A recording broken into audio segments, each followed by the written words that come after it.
his conduct and potential behavior expectations. Ms. Thompson had regard to the personal circumstances of the accused, his background, education and career. Further, that the accused continues to assert his innocence.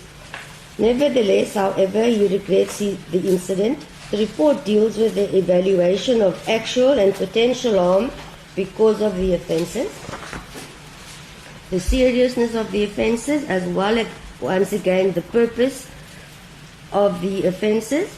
And in recommendations, Ms. Thompson proposed that a monetary fine as a sentence option should be applicable and describes the fine as a sentence option which will reflect the gravity of the offence.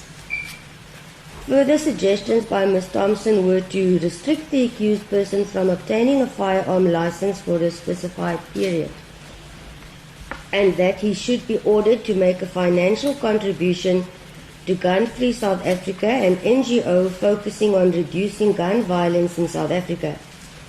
She also testified, and it is contained in the said report, that the firing of the celebratory shots had been deliberately planned as a distinctive element of the event, reflecting the established tradition of incorporating unique features into each celebration.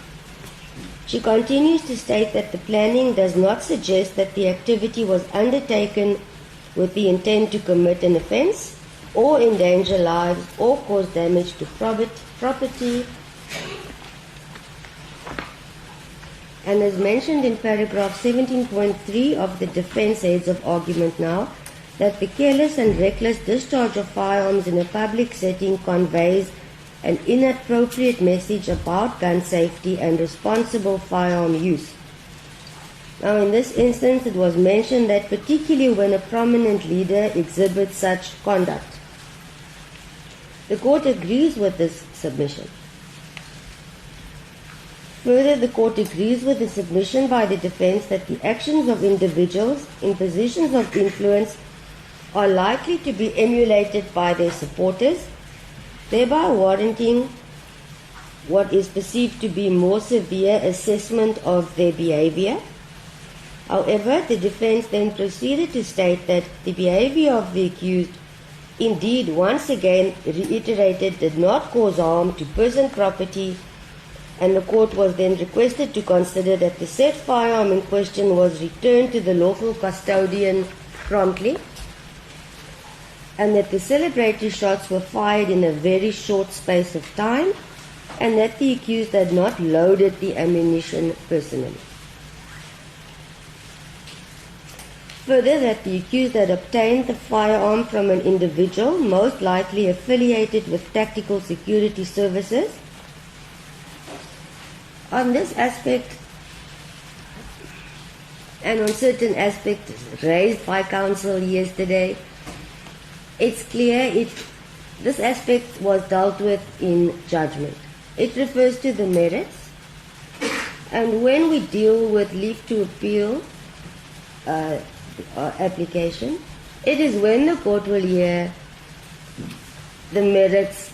The court's finding in judgment is clearly stipulated regarding how possession, there was no finding as to how possession was gained. That is as far as I'm going to say. The rest we'll do during leave to appeal. And some of the controversial statements during, how will I say,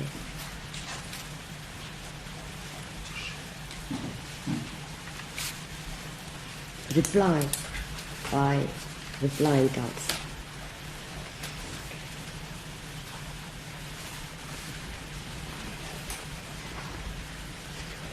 That in essence were the points raised by the defense and the social worker, Ms. Thompson. And as I've stated yesterday, reading the paper gives new meaning when one hears the oral arguments in court. It gives more perspective, insight, to see and hear the tone of how a statement is made has a different impact on a court as a piece of paper which is words. So therefore it was important for the court yesterday to pause when it did and then retire to indeed consider sentence. Those were the aspects as stated, dealt with by the defense, and I will now deal with the aggravating circumstances as indicated or raised by Advocate Caesar on behalf of the state. The state submitted that they request that the court should consider a custodial sentence in this matter for the following reasons: that the incident was planned and it was deliberate and executed with precision, and that the submission is made based on the accused's own evidence.